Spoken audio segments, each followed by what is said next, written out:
मेरी कौम के जवानों, दौलत तो नचनियों को भी मिल जाती है, दौलत तो जिस्म बेचने वालों को भी मिल जाती है, दौलत तो चोरी करने वालों को भी मिल जाती है। अरे दौलत ही सब कुछ नहीं है, दौलत एक दिन खत्म होने वाली है, दुनिया एक दिन खत्म होने वाली है।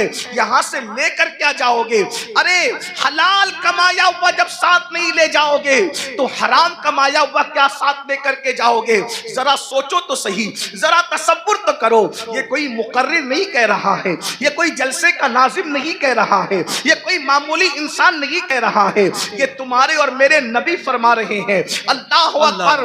लोग, सूदखोर लोग अपनी कब्रों से ऐसे उठेंगे जैसे वो नशे में है, हालांकि वो नशे में नहीं होंगे, जैसे वो पागल है, हालांकि वो पागल नहीं होंगे, जैसे वो आसिफ ज़दा है, वो आसिफ ज़दा नहीं होंगे। जरा सोचिए आज किस तरीके से अल्लाह अकबर सूद को प्रमोट किया जा रहा है, ब्याज को प्रमोट किया जा रहा है। याद रखिए शायद इसी दौर के लिए कहा गया था, जो सूद से बचने की कोशिश करेंगे सूद का गर्दो गुबार उन तक पहुंच करके रहेगा, सूद का गर्दो गुबार उन तक पहुंच करके रहेगा।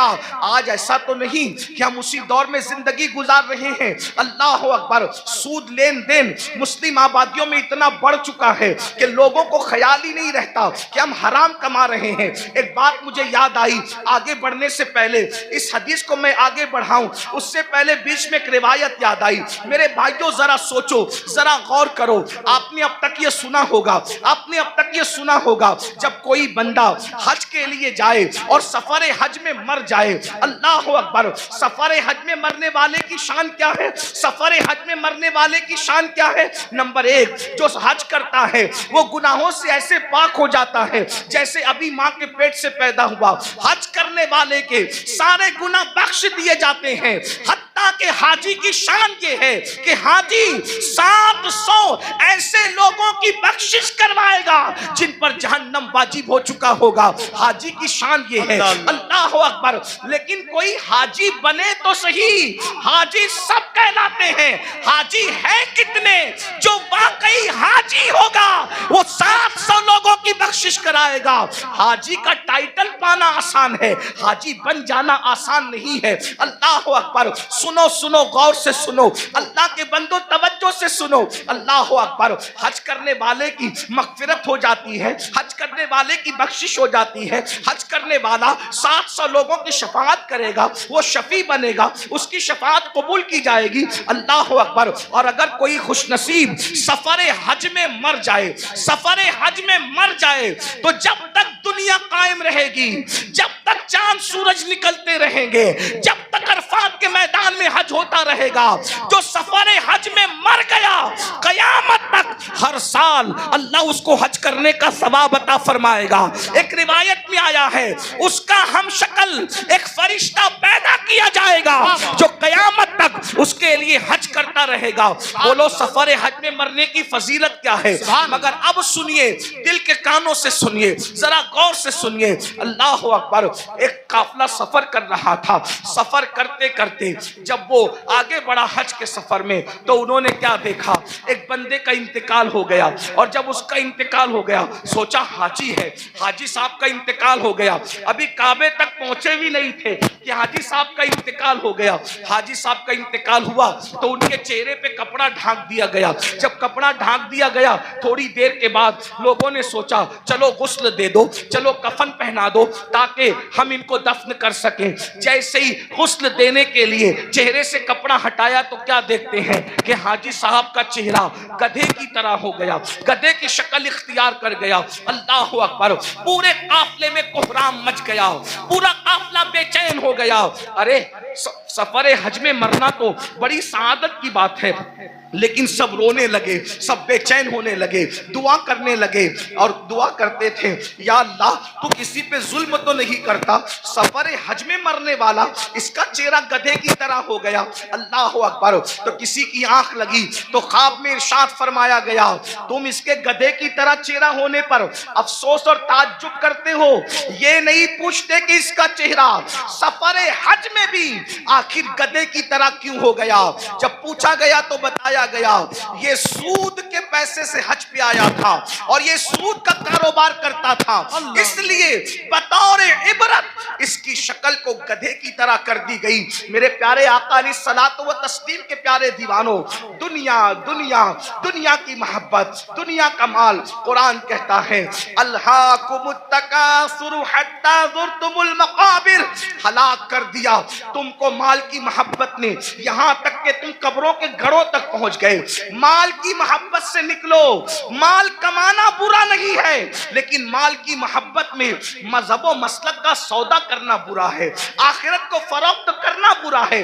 याद रखिए ये दुनिया है। एक बात मैं आपसे कहता हूं, आप बहुत अच्छे से सुन रहे हैं, 99% लोग अच्छे से सुन रहे हैं, 1% लोग अगर गड़बड़ कर रहे हैं, ये मैं उनके ईमान और अकीदे पे छोड़ता हूं, क्योंकि कुछ लोग ऐसे होते हैं जो अपने वजूद के होने की गवाही में चिल्लम चाट करते हैं, उन्हें करने दीजिए। मेरी तवज्जो 1% लोगों की तरफ नहीं, मेरी तवज्जो उन 99% खुशनसीबों की तरफ है जो अपनी आखिरत को बेहतर बनाने के लिए यहाँ बैठे हैं, जो अल्लाह की रजा के लिए यहाँ बैठे हैं।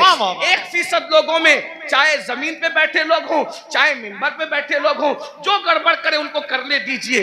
आप सुनिए, अब उस 1% में से भी 50% उसमें से भी इधर आ गए हैं और माशाल्लाह सब सुन रहे हैं। आधा % उसमें से अब लोग अगर कुछ हैं उनको करने दे वो जो कर रहे हैं, लेकिन गौर से सुनिए। एक बात आपसे कहता हूं, हम झूठ बोल के माल कमा लें, हम सूद के जरिए माल कमा लें, हम चोरी के जरिए माल कमा लें, किसी जरिए माल कमा लें, थोड़ा जरा गौर कीजिए। अगर हम पीवर हलाल के जरिए भी माल कमाएं, तो मुझे बताइए माल किससे वफा करता है? जो हमसे वफा करेगा। एक बात याद रखना, माल जरूर कमाओ, मगर माल के चक्कर में अल्लाह को मत भूलो। यही तो फिरौनियत है।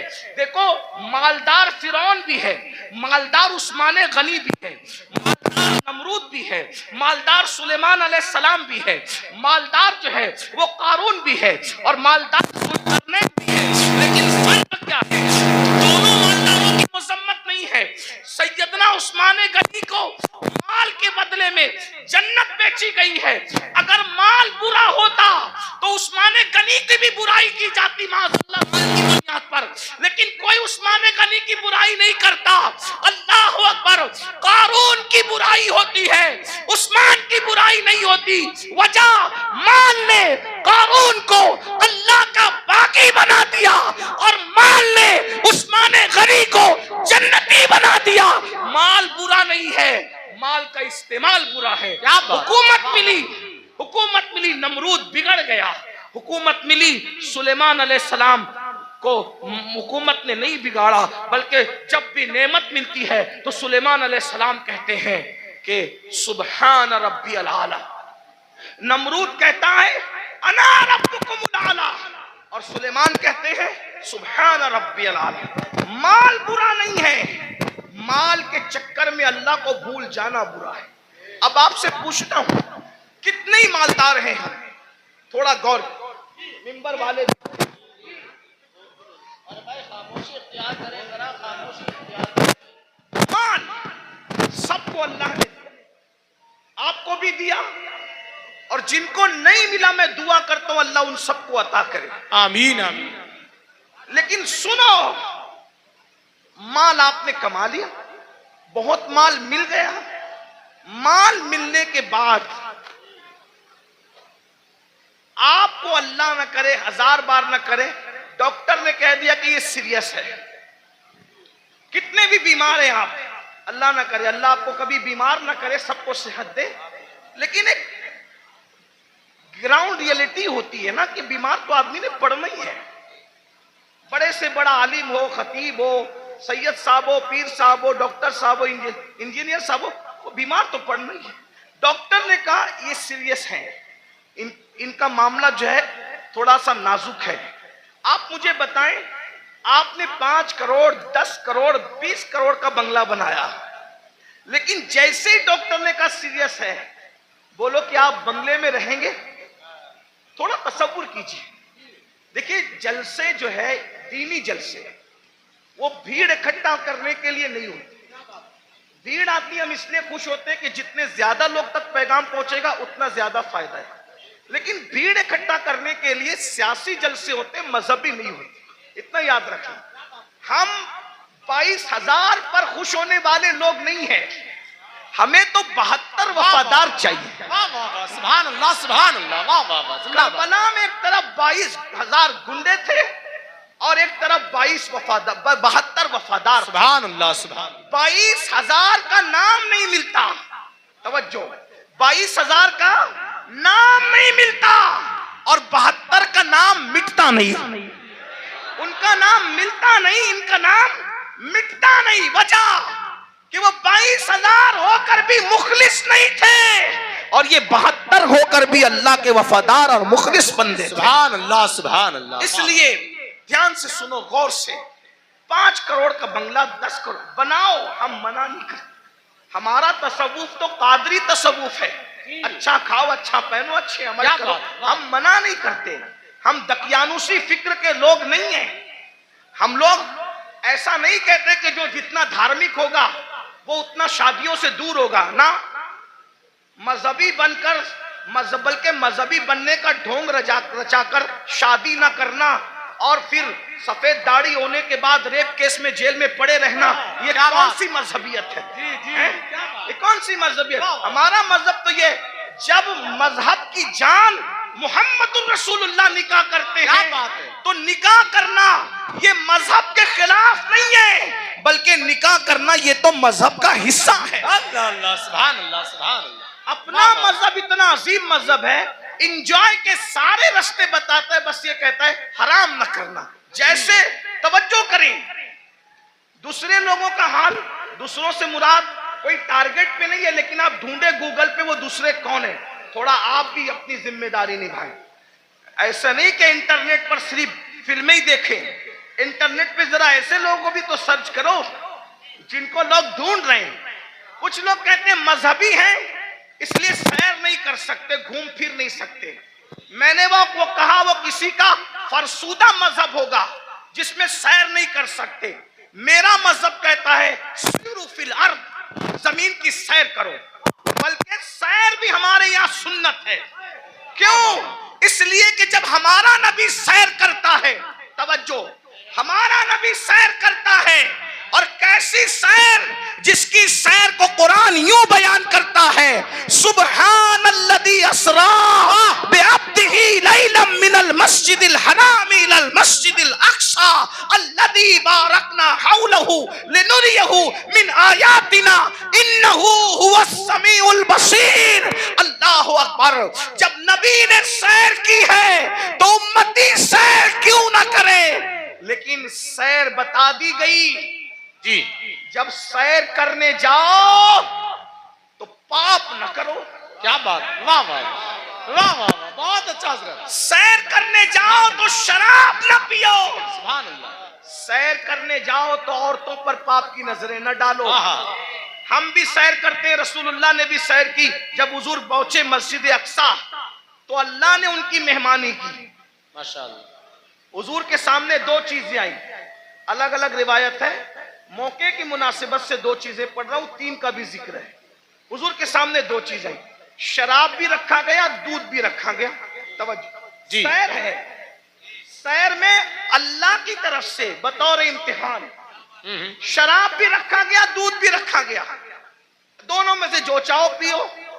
इसलिए कि आदमी जब सैर के लिए निकलता है तो अपनी मौज में होता है।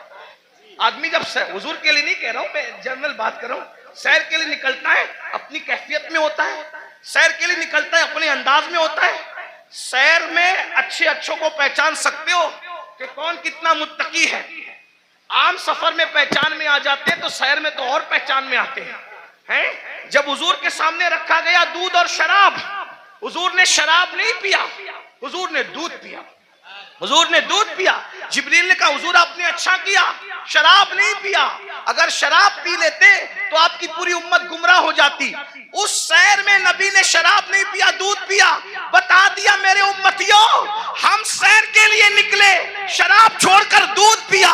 तुम भी निकलना, शराब को हाथ मत लगाना, दूध पियो तो जायज है, शराब पीने की इजाजत नहीं है।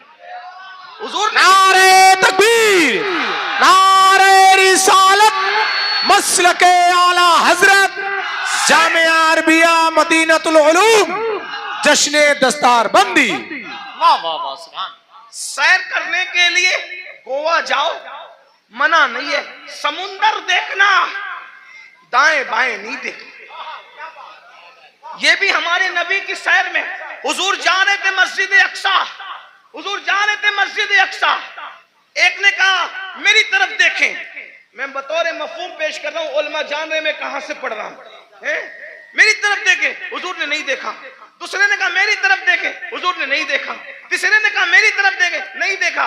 हुजूर सैर तो कर रहे हैं मगर साथ वो निगाह जिसके बारे में मेरे इमाम कहते हैं नीची आंखों की शर्मो हया पे दुरूद, ऊंची बीनी की रिफत पे लाखों सलाम। अल्लाह अकबर। तालीम उम्मत के लिए सैर भी हो रही है, नजर नहीं भटक रही है, नजर अपने मकसद पे लगी हुई है। जब मस्जिद अक्सा पहुंचे तो जिब्रील ने कहा या रसूलल्लाह आपने अच्छा किया, आपने उस बुढ़ी को नहीं देखा है? उस बुढ़िया को नहीं देखा। वो बुढ़िया जानती सवर की आई थी, कौन थी? आपने नहीं देखा ना उस बुढ़ी को? हुजूर ने मैं नहीं देखा। अब वो कौन थी? कौन थी?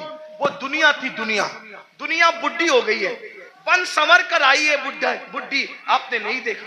अगर आप उसकी तरफ मुतवज्जे होते, अगर आप उसकी तरफ मुतवज्जे होते तो आपकी उम्मत दुनियादार हो जाती। फिर किसी ने कहा मेरी तरफ देखें, वो यहूदियों का दाई था, अगर आप उसकी तरफ देखते आपकी उम्मत यहूदी हो जाती। वो ईसाइयों का दाई था, जिसने मुतवज्जे किया, आप उसकी तरफ मुतवज्जे होते आपकी उम्मत ईसाई हो जाती। वो मजूसियों का दाई था, आप उसकी तरफ मुतवज्जे होते आपकी उम्मत आतिश परस्त हो जाती। लेकिन आपने किसी की तरफ नहीं देखा। तो भाइयों, हमारे मजहब में सैर करना मना नहीं है, बल्कि सैर के दरमियान जो हराम काम करते हो वो मना है। गाने सुनते हो वो मना है, हराम काम करते हो वो मना है। इस्लाम कहता है एंजॉय करो, हराम काम मत करो। मैं बार बार इस पे कह चुका हूं। उस्मान गनी मालदार है, अपने माल की बुनियाद पे 2 बार जन्नत खरीदी, और हजरत उस्मान ने ऐसी जन्नत खरीदी कि अल्लाह के रसूल ने यहां तक कह दिया आज के बाद उस्मान कुछ भी कर ले वो जन्नत ही में दाखिल होगा। अल्लाह अल्लाह सुभान अल्लाह सुभान। ये माल की बरकत है। तो माल अगर मस्जिद में दो सुभान अल्लाह, मदरसे में दो सुभान अल्लाह, माँ बाप पे खर्च करो सुभान अल्लाह, भाई बहनों पे खर्च करो सुभान अल्लाह, गरीब यतीम मिस्किनों पे खर्च करो सुभान अल्लाह। लेकिन अगर माल की वजह से अल्लाह को भूल जाओ, फिरौनी सोच हो, नमरूदी सोच हो, कारूनी सोच हो। अब थोड़ा गौर करो, मैं जो कह रहा था माहौल बन चुका, थोड़ा सुन, अच्छा माहौल बन गया, थोड़ा सुनने का माहौल बन गया। हाँ, एक तकरीर के बाद हमारे भाई हजरत अल्लामा जाहिद हुसैन साहब कह रहे थे कि तेरा ही हौसला है कि इतनी चीख चिल्लाट में तू बोलता है। तो मैंने कहा मैं क्या बोलूं, इसलिए कि मैं तो एक ही के लिए बोलता, मजमा सैकड़ों का हो, हजारों का हो, और शुक्र के तौर पे लाखों के मजमे में भी मैंने बोला है, बोलता हूं, लेकिन बोलता हूं एक ही के लिए, बस एक ही के लिए। तुम कितना ही शोर कर लो, उस एक तक मेरी आवाज पहुंचने से कोई नहीं रोक सकता, और वो एक है मेरा अल्लाह, और वो एक है उस एक का गुंबद खजरा का मकी। जो पिया को भाई अख्तर वो सुहाना राग है, जो पिया को भाई अख्तर वो सुहाना राग है, जिससे नाखुश है पिया वो रागनी अच्छी नहीं, रागनी अच्छी नहीं। आप कितना भी चिल्लाएं, डिस्टर्ब करें, मैं डिस्टर्ब नहीं होऊंगा, क्योंकि मेरी तवज्जो उस एक की और उस एक के एक की तरफ है ना। लेकिन अगर आपकी तवज्जो भी हो जाए तो आपके साथ मेरी भी बिगड़ी और मेरे साथ आपकी बिगड़ी बन जाएगी। और मैं खुश हूं, मुरादाबाद के गिरदो जवानिब में लोग बहुत अच्छा सुनते हैं, अच्छा जमा होते हैं। इसमें हमारा कमाल नहीं है, इसमें हुजूर सदरुल फाजिल फखरुल अमासिल अल्लामा सैयद नईमुद्दीन मुरादाबादी की मेहनतों का नतीजा है। हजरत अल्लामा मुफ्ती अजमल संबली रहमतुल्लाह अलैह की काविशों का नतीजा है। सैयद किफायत अली काफी मुरादाबादी की मेहनतों का नतीजा है। असलाफ ने मेहनत की है, उनके लगाए हुए पौधों को हम पानी देने के लिए आते हैं, इससे ज्यादा हमारी औकात नहीं है। अगर असलाफ ने पौधे न लगाए होते तो हम कभी भी इन पौधों को पानी देने का शरफ हासिल नहीं करते। इसलिए आए हो, सुन लो, हो सकता है इस फकीर बेनवा की आवाज अल्लाह दिल में उतार दे तो तुम्हारी भी बिगड़ी बन जाए, मेरी भी बिगड़ी बन जाए।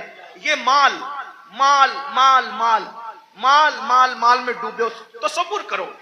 5 करोड़ का बंगला हो, 10 करोड़ का बंगला हो, कितना भी कीमती पलंग हो, सागवान का बनाओ, इसका बनाओ, उसका बनाओ, डॉक्टर कहते हैं आप सीरियस है, आपकी जान को खतरा है, सही कहना, वो बंगला छोड़कर हॉस्पिटल में आते हो कि नहीं आते? है ना? देखो ये अल्लाह की आजमाइश, इम्तिहान है।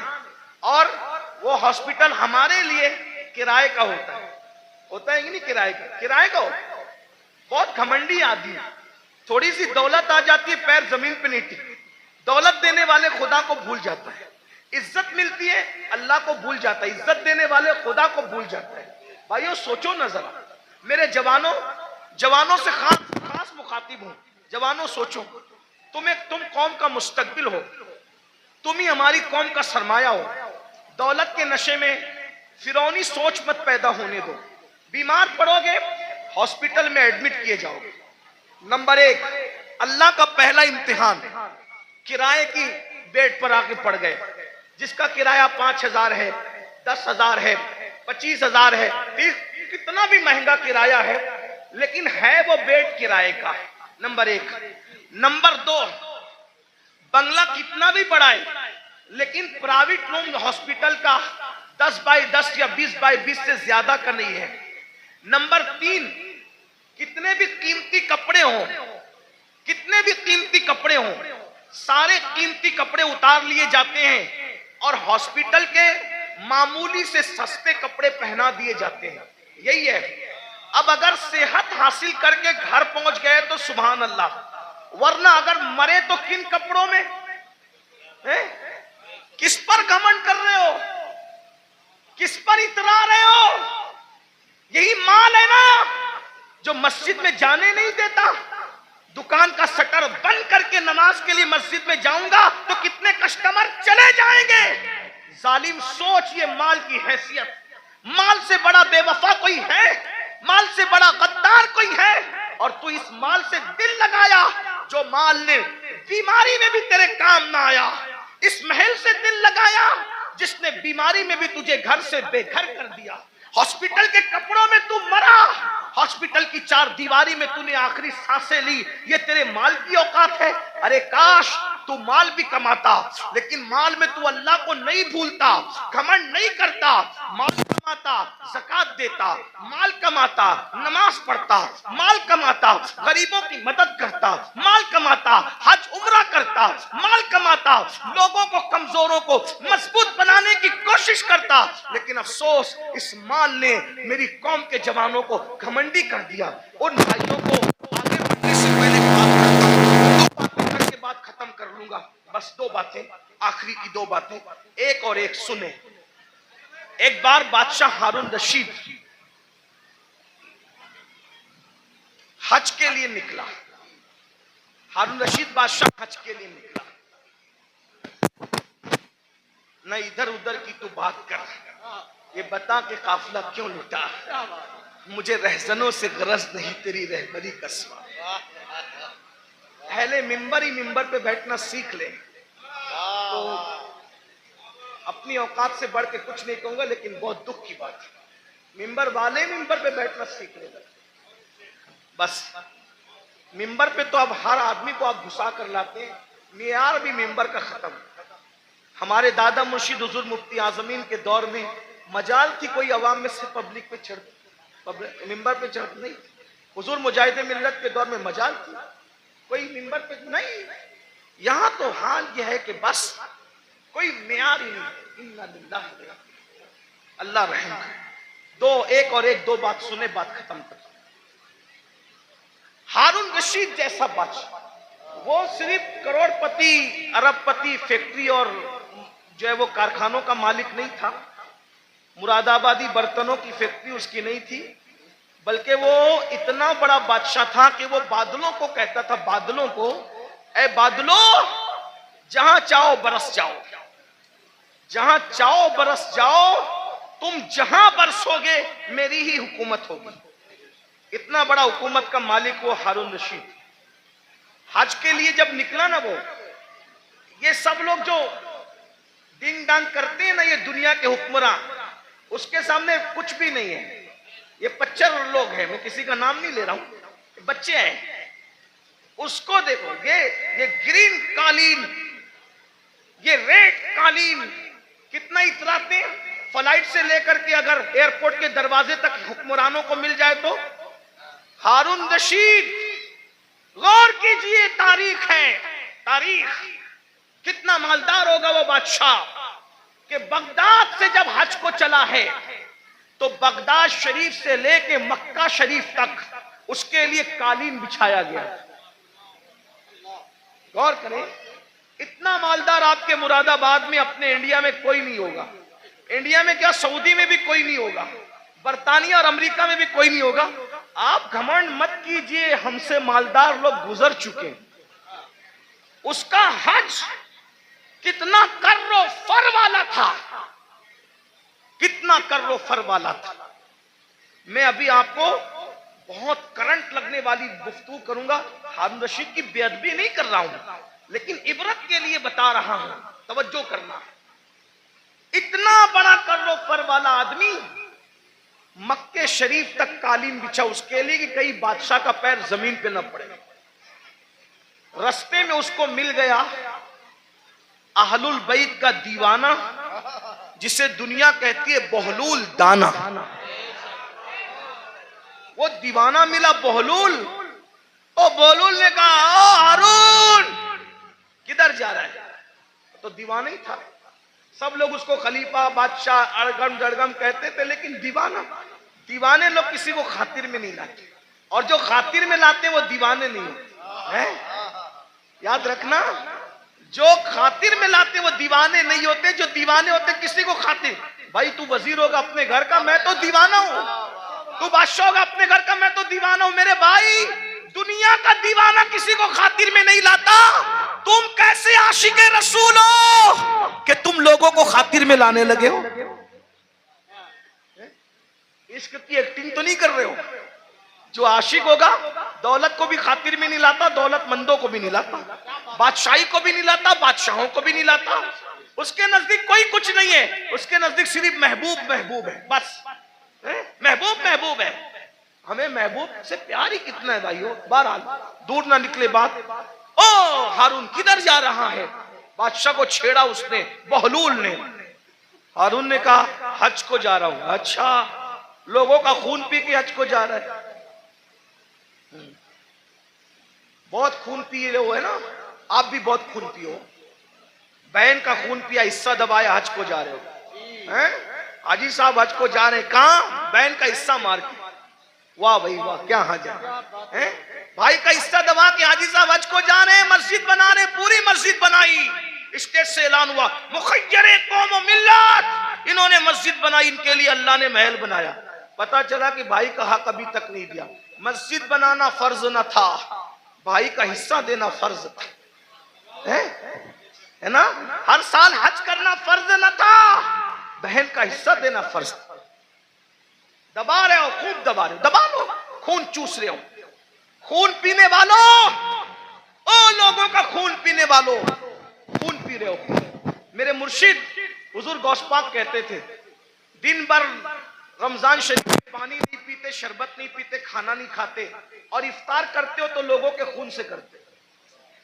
आप में की भी बहुत सारे लोग खून से इफ्तार करते, खून से।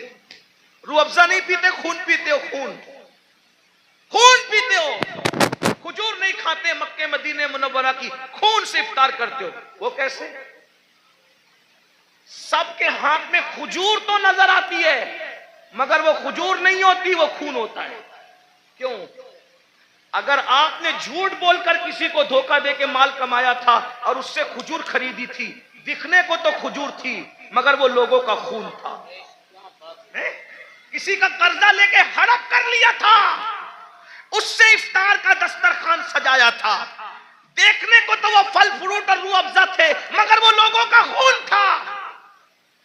कब तक लोगों के खून से इफ्तारी करोगे? कब तक लोगों के खून से इफ्तारी करोगे? भूखे प्यासे रहने के सिवा कुछ नहीं मिलने वाला। गौस पाक फरमाते थे, लोगों के खून से इफ्तारी करते। हराम माल से इफ्तार करने वाले, तू लोगों के खून से इफ्तारी करता है। सूद से इफ्तारी करने वाले लोगों के खून से इफ्तारी करता है। यहां मैं मुसलमानों को कह दूं, मेरे भाइयों, नमक से इफ्तार कर लेना, नमक से, मगर किसी हराम के दस्तरखान पे कभी इफ्तारी करने मत जाना। वाह वाह, जिंदाबाद। आज तो तुम्हारे लिए हुकूमतों के ऑफिसों में दस्तरखान बिछते, इफ्तार पार्टियां हो रही हैं। मुसलमानों का खून चूसने वालों के साथ इफ्तारी करने वालों, तुम्हें शर्म नहीं आती? क़यामत के दिन रसूलुल्लाह को मुंह क्या दिखाओगे? और गैरत का सौदा ना करो, गैरत का जनाजा ना निकालो। नबी पाक का आशिक वो होता है, उसके बदन पर पेवन वाला लिबास तो हो सकता है, उसके बदन पर गुनाहों के धब्बे वाला लिबास नहीं होता। गैरत सीखो, गैरत। इकबाल ने कहा था, ऐ ताहिरे लाहौती, उस रिस्क से मौत अच्छी जिस रिस्क से आती हो परवाज में पहुंचाए। क्या बात है हजरत, जिंदाबाद जिंदाबाद। वाह वाह। बहरहाल हारून से बहलूल ने कहा, मैं बहलूल की बात नकल कर रहा हूं, हारून की कोई तौहीन नहीं करो। अगर कोई हारून का चाहने वाला हो तो प्लीज वो मेरे ऊपर कोई इल्जाम नहीं। मैं सिर्फ हारून की बात इबरत के, और जो बात इबरत के तौर पे कही जाती है कोई बेहतरीन है, तो क्या लोगों का खून चूस के, बादशाह था ना भाई, खून चूस के जा रहा है आज को। हारून ने कुछ नहीं कहा। तो बहलूल ने कहा, बड़ा घमंड है ना तेरी हुकूमत पर। अब भी सुनो, आप बहुत घमंड है तुझे अपनी हुकूमत पे, और तो होना भी चाहिए। बादशाह ने कहा होना भी चाहिए। ओ बहलूल पागल, तुझे क्या पता हुकूमत की लज्जत क्या होती है? पर मैं तेरी हुकूमत की हैसियत मेरे नजदीक एक गिलास पानी से ज्यादा भी नहीं है। गिलास भर पानी से ज्यादा नहीं है तेरी हुकूमत की कीमत। बहुत घमंड न कर, बहुत घमंड न कर। बहलूल की बात पर हारून ने हंसना था, हंसा। जैसे हम लोग की बात पे भी लोग हंसते हैं। हम लोग जब इस तरह की बातें करते हैं, लोग हंसते हैं, मौलवी लोग को देखो पागल हुए हैं, दौर इतना तरक्की कर गया, ये अभी तक यही करते हैं। कब्र में क्या होगा, हश्र में क्या होगा, और ये क्या होगा, वो क्या होगा। देखो दुनिया तरक्की कर रही है, दुनिया पिज्जे खा रही है, अभी ये कब्र के बिच्छुओं को लेके बैठे। ठीक है, जो कहना है कह लो, लेकिन नबी ने जो कह दिया वही होगा। पिज्जा खाने वाले हो, बर्गर खाने वाले हो, बिरयानी खाने वाले हो, या फाका करने वाले हो, या रोजा रखने वाले हो, कब्र में जाओगे। जिसके लिए नबी ने जो कह दिया सो वही हो करके रहेगा। मौजिज़ा मेरे नबी का कह दिया तो हो गया। आपने कतरे को दरिया कह दिया तो हो गया। तुम्हारे मुंह से जो निकली वो बात हो के रही। उन्होंने जो कहा वो हो करके रहेगा। और बहलूल ने कहा, तेरी हुकूमत की कीमत एक गिलास पानी से ज्यादा की नहीं है, बड़ा घमंड मत कर, इतरा मत। उसने कहा, एक गिलास पानी कहाँ? का ये बता।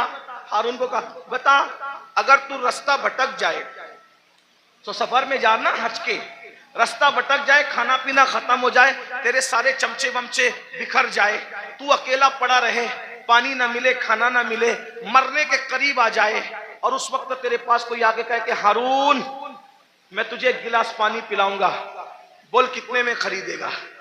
बोल कितने में खरीदेगा एक गिलास पानी? वो पानी पिलाने वाला बोलेगा, मैं आधी हुकूमत दे मांगता हूं तुझसे और एक गिलास पानी तुझे देता हूं, बोल खरीदेगा कि नहीं खरीदेगा? हारून ने कहा, ओ पगले बहलूल, जान है तो जहान है, अगर मर गया तो कहां हुकूमत में रहेगी और क्या क्या रहेगा? तो मैं एक गिलास पानी को आधी हुकूमत दे के खरीद लूंगा, क्योंकि भाई आधी दे के खरीदा, आधी तो बची, आधी से तो लुत्फ उठाऊंगा। अब वो गिलास भर पानी पिया ही था कि पेशाब लगी आधे घंटे, 2 घंटे के बाद, और पेशाब लगी, अब पेशाब निकल नहीं है बाहर, लगी तो है, प्रेशर तो आ रहा है, बाहर निकलती नहीं पेशाब। ऐसे में कोई आकर कहे, मैं ऐसा नुस्खा जानता हूं, अगर वो चुटकी तुझे खिला दूं तो अभी पेशाब हो, लेकिन वो नुस्खा जो चुटकी भर खिला करके तुझे पेशाब करवाना है, आधी हुकूमत देगा तो मैं वो नुस्खा तुझे दूंगा, वरना नहीं दूंगा। बोल, पेशाब करने के लिए वो आधी हुकूमत दे के नुस्खा लेगा कि नहीं लेगा? कहा बिल्कुल लूंगा, क्योंकि जान है तो जान है, इसलिए कि हुकूमत ना रहेगी, जिंदगी तो रहेगी। तो कहा, अल्लाह से डर, जिस हुकूमत की कीमत एक गिलास पानी नहीं, उसको तू इतना चाहता है कि अल्लाह को भूल गया है। बताओ, हारून रशीद की कब्र पर कितने लोग जाते हैं फातिहा करने? कितने लोग हारून रशीद के नाम पे न्यास करते हैं? हारून रशीद के नाम पे कितने लोग जलसा करते हैं? कितने लोग जुलूस करते हैं? वो है। कितने लोग उसकी मुरीदी का ऐलान करते हैं? बादशाह था, बादशाह, इतना बड़ा बादशाह कि बादलों को कहता था जहां जाओगे जा करके बरस जाओ, मेरी हुकूमत होगी। लेकिन ना नाम है, ना अल्लाह ऊपर कोई दुआ करने वाला है, ना कोई नाम लेने वाला है, ना कोई तारीफ करने वाला है। अल्लाह ऊपर फिर कह रहा हूं, तौहीन के तौर पे नहीं, इबरत के तौर पे कह रहा हूं, है कोई उसके नाम का जलसा जुलूस करने वाला? नहीं नहीं नहीं। बताओ, जब इतने बड़े बादशाह का कोई नाम लेवा नहीं है, जबकि उसकी जिंदगी में कुछ तकवा भी नजर आता है, लेकिन अल्लाह अकबर, उस मर्द कलंदर को देखो जो मदीने मुनव्वरा से एक लिबास पहन कर आया था और पूरी जिंदगी उस पे गुजार दिया और 90 लाख को ईमान की दौलत अता कर दी। 800 साल से ज्यादा का अरसा गुजर रहा है, हिंदुस्तान में कोई कोना ऐसा नहीं है कि रोजाना गरीब नवाज को खिराज अकीदत न पेश किया जाता। नारे तकबीर, नारे रिसालत, उनके नाम फैजाने ख्वाजा गरीब नवाज मसलके आला हजरत, उनके नाम के डंके न बजाए, ये हमारे लिए इबरत है। इसलिए दौलत के नशे में अल्लाह को मत भूलो। तो आका अलैहिस्सलाम फरमाते हैं, दूसरा गुरोह जो अपनी कब्र से निकलेगा तो उनका हाल क्या होगा? वो पागलों जैसे दिखेंगे, पागल नहीं होंगे, आसिफ ज़दा दिखेंगे, आसिफ। और आखिरी बात इस उन्वान की, आका फरमाते हैं तीसरा गुरोह, तीसरा ग्रुप जब अपनी कब्र से निकलेगा तो वो जर्रे बेमिकदार से भी कम होगा। एक तो जर्रा होता है और जर्रे में जर्रे बेमिकदार से भी कम होगा। उनकी शक्लें तो इंसानों जैसी होगी, लेकिन वो बिल्कुल बारीक से जर्रे जर्रे दिखाई देंगे। अल्लाह की कुदरत है, बारीक बारीक जर्रे दिखाई देंगे, वो बारीक बारीक जर्रे। और जानवर उनको कुचलेंगे मैदान महशर में, और इंसान उनको पैरों तले कुचलेंगे मैदान महशर में। और जब इंसान और जानवर उनको कुचल लेंगे तो कुचलने के बाद उन जर्रे बेमिकदार की शक्ल में उठने वाले इंसानों को पकड़कर जो जहन्नम के अंदर कैद खाना होगा, उस कैद खाने में ले जाकर के कैद कर दिया जाएगा। जरा गौर कीजिए, फिर आका फरमाते हैं उस कैद खाने में उनको नारुल अनियार, नारुल अनियार नाम का मशरूब पिलाया जाएगा।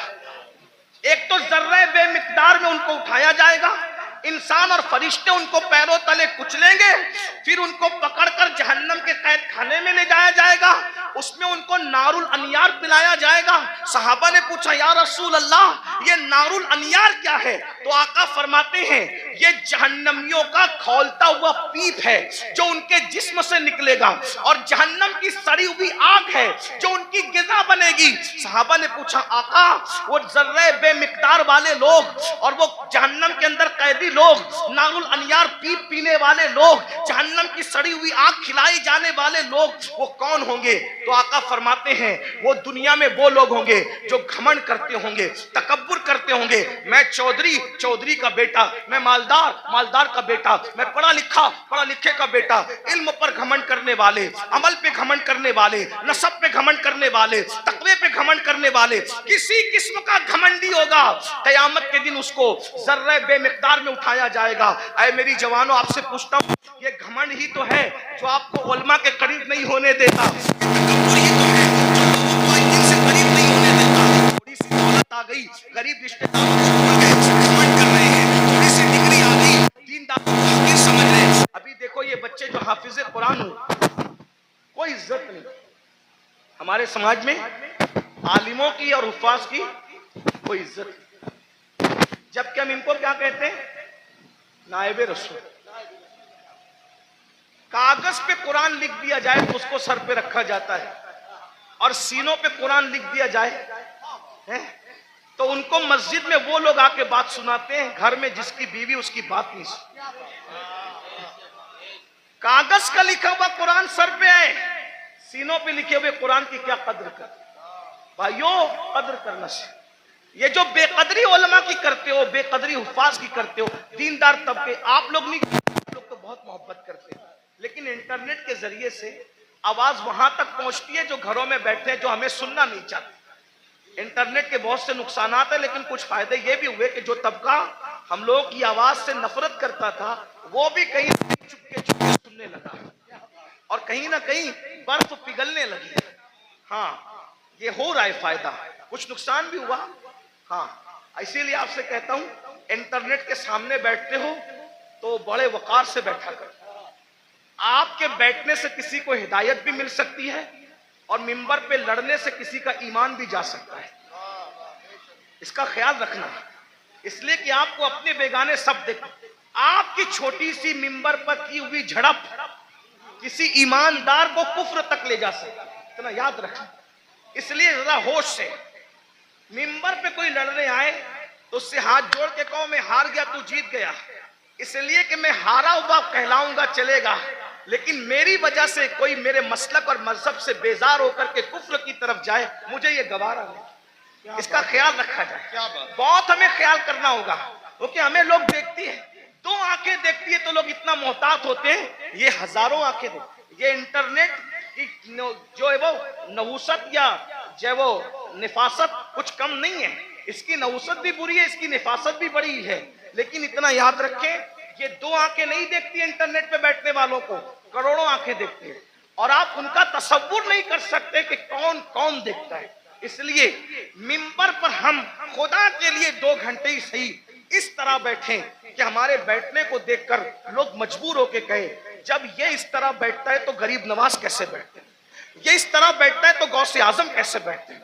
ये इस तरह बैठता है तो इमाम अहले सुन्नत कैसे बैठते हैं। ये हमारा अंदाज होना चाहिए, अल्लाह करे हमें तौफीक मिले। लेकिन गुरूर और घमंड का क्या किया जाए, आज हमारा जवान तबका, नई नस्ल उलमा का मजाक उड़ा रही है, हुफ्फाज की इज्जत नहीं कर रही है। मेरे जवानों, अगर दौलत के नशे में घमंड किया, हुस्न के नशे में घमंड किया, किसी भी किस्म का तकब्बुर किया, तो अल्लाह के रसूल फरमा रहे, कब्र से जर्रे बेमिकदार की शक्ल में उठोगे, बेमिकदार, और पूरा मैदान महशर तुम्हें पैरों तले कुचलेगा, जहन्नम की कैद में डाले जाओगे, नारुल अनियार जहन्नम का पीप खोलता हुआ पिलाया जाएगा, जहन्नम की सड़ी हुई आग खिलाई जाएगी। इसलिए खुदा के लिए घमंड छोड़ दो, तकब्बुर छोड़ दो, और सोचो मैं इंसान हूं और सिर्फ इंसान, मैं इंसान हूं और सिर्फ इंसान हूं।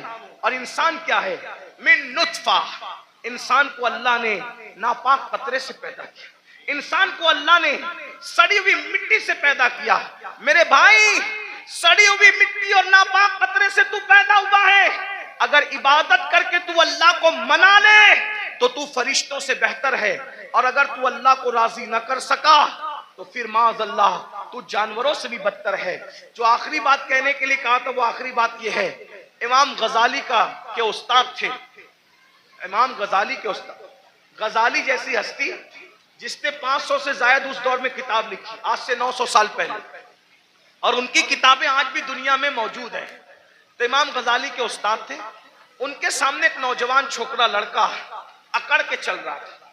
कुरान कहता है, वला तमशी फिल अर्दी मरहा, जमीन पे अकड़ के मत चलो, अकड़ के मत चलो। आजकल के लड़के बाइक पे बैठते हैं, थोड़ा जिम विम करके बाजू बना लिए हैं, तो वो बाजुओं पर फूल पत्तियां पता नहीं क्या क्या बना लेते हैं, ये हराम है, हराम। अल्लाह के रसूल अलैहि सलाम ने फरमाया, गूंदने वालों पर और गुंदवाने वालों पर, दोनों पर अल्लाह की लानत। हाँ, ये गूंदने गुंदाने का सिलसिला पहले इस्लाम के दुश्मन लोग करते थे, हमारा काम नहीं है, गूंदना गुंदवाना हमारा काम नहीं।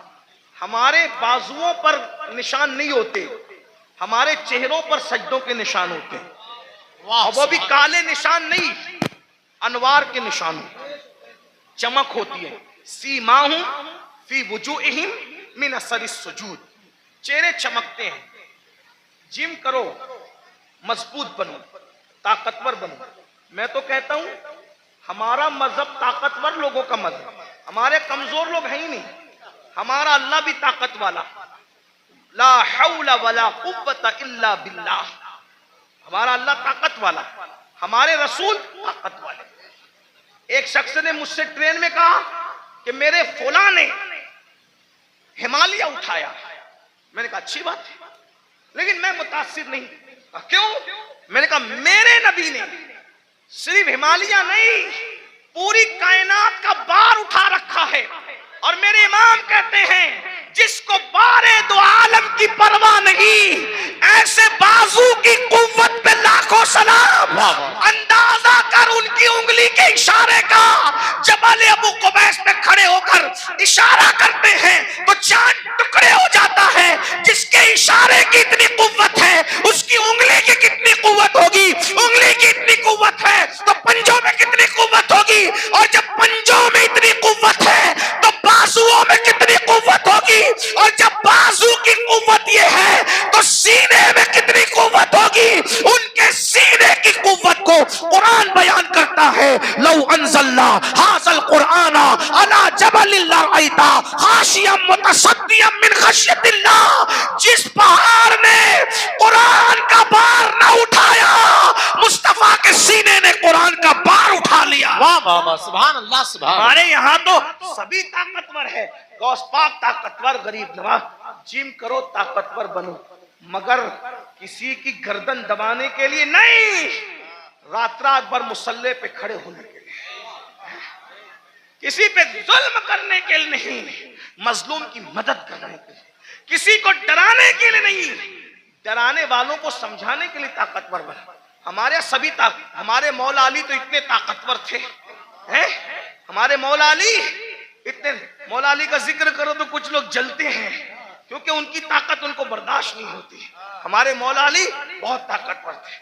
हमारे मौला अली बहुत ताकतवर, हमारे मौला अली बहुत ताकतवर थे। अल्हम्दुलिल्लाह हमारे सिद्दीक भी बहुत ताकतवर, अफसरुल बशर बादल अंबिया भी ताकी। हमारे सिद्दीक अकबर भी इतने ताकतवर थे, जब बदर में रसूलुल्लाह की कोई हिफाजत के लिए ना आया तो सिद्दीक अकबर ने कहा मैं हुजूर को पहरा दूंगा, अल्लाह की अमानत की हिफाजत मैं करूंगा। सिद्दीक ताकतवर, फारूक आजम ताकत, उस्मान गनी, मौला अली सब ताकत। और मौला अली कैसे ताकतवर सुन लो, गौर से सुनो। एक दिन मौला अली की ढाल गिरा दी। क्या गिरा दी? बात समझ में आ रही? क्या गिराई? ढाल। ढाल किसको कहते हैं? अब तो सीरियल देख के आप लोग हमसे ज्यादा समझ गए कि ढाल, पहले समझाना पड़ता था, अभी नहीं, अब सबको पता है ढाल क्या है, तलवार क्या है, और मैमना क्या है, मसरा क्या है, कल्ब क्या है, मुकद्दमतुल जैश क्या है, सब सीख लिया है। चलो कुछ तो सीखा, हमसे ना सीखा, किसी से तो सीखा, लेकिन बहरहाल ढाल, ढाल समझते हैं ना, जिसपे वार रोका जाता है। मरहब ने मेरे मौला की ढाल पे वार किया और ढाल दो टुकड़े कर दी। मेरे मौला को आया गुस्सा, और तूने मेरी ढाल काटी और ढाल तोड़ी, अब मैं तुझे सजा क्या देता हूं? मेरी ढाल काट के ये ना समझना कि मैं पलट कर जाऊंगा, क्योंकि अली कहते ही उसको है जो पलट कर न जाए। अली का नाम था हैदरे कर्रार, पलट कर भागने वाला नहीं, पलट पलट कर हमला करने वाला। अब अली अगर सिपर लेने के लिए, ढाल लेने के लिए पलट कर जाता तो दुश्मन कहता अरे कभी तो पलट कर भागे थे, लेकिन अली ने कहा पलट कर नहीं जाऊंगा, बल्कि मौला ने कहा तूने मेरी ढाल तोड़ी, अब मैं किसको ढाल बनाता हूं देख। आगे बढ़े और खैबर का दरवाजा उखाड़ कर अली ने उसी को ढाल बना लिया और उसी को लेके जंग करते रहे, करते रहे, करते रहे। और जब उसको उठा करके फेंका है तो अली का फेंका हुआ दरवाजा 70 लोग मिलकर भी अपनी जगह से उठा न सके। नारे तकबीर, नारे रिसालत, नारे हैदरी। कभी दीवार हिलती है, कभी दर कांप जाता है, अली का नाम सुनकर अब भी खैबर। हम अली वाले हैं, लेकिन वो अली वाले हैं जो सिद्दीक को अफजलुल बशर मानते हैं। वाह वाह सुभान। हम वो अली वाले हैं जो फारूक आजम को आदिलों का सरदार मानते हैं। हम वो अली वाले हैं जो उस्मान को एक नूर वाला नहीं बल्कि 2 नूर वाला जुन्नूरैन मानते हैं। हाँ, हम वो अली वाले। बहुत अच्छा, अल्हम्दुलिल्लाह। अल्हम्दुलिल्लाह। सुभान अल्लाह। और वही सच्चे अली वाले हैं जो अली को भी मानते हैं और मौला अली की भी मानते हैं। तो आखिरी बात जो कहने चला था, क्या वो नौजवान पहलवान था, बाजू मोटे मोटे थे, घमंड में इतरा के चल रहा था। अल्लाह को इतरा के चलना पसंद नहीं, इतरा के चल रहा था। इमाम गजाली के उस्ताद ने कहा, ए लड़के, इतरा कर घमंड से मत चल। उसने पलट कर नसीहत नहीं मानी और हजरत को कहा, आप मुझे जानते हैं मैं कौन हूं? आप मुझे जानते हैं मैं कौन हूं? इमाम गजाली के उस्ताद ने कहा, बेटा अच्छी तरह जानता हूं कौन है। कहा, कौन हूं मैं? फरमाया, तेरी इब्तिदा पानी का नापाक कतरा है और तेरी इंतहा कब्र की सड़ी हुई मिट्टी है। इससे ज्यादा तेरी कोई औकात नहीं है। बस मेरी भी गुजारिश यही है, हम पानी के नापाक कतरे से पैदा हुए, इतना नापाक, इतना नापाक, इतना नापाक, ज़बाने हया इजाजत नहीं देती कितना नापाक, लेकिन एक जुमला हया के पर्दे में सुन ले, इतना नापाक है कि बाहर निकल आए तो गुस्ल फर्ज कर दे, इतना नापाक। और कब्र की वो सड़ी हुई मिट्टी जिसमें कीड़े मकोड़े हैं, ये हमारा हाल है। अगर अल्लाह नाराज है तो ये हाल है, और अगर अल्लाह को मना लिया तो फिर कोई सड़ी हुई मिट्टी नहीं है, कोई सड़ी हुई। अगर अल्लाह को मना लिया तो मिट्टी नहीं, सड़ी हुई नहीं, बल्कि इंशाअल्लाह कफन को भी मिट्टी का धब्बा ना लग सकेगा। अगर खुदा को मना लिया, आओ आज अहद करो, शाबान का महीना चल रहा है। अल्लाह के रसूल रजब से ही तैयारी करते थे रमजान शरीफ की। नेकियों का मौसम बहार आने वाला है, बरकत वाला महीना। एक नेकी 70 के बराबर, फर्ज 70 फर्जों के बराबर।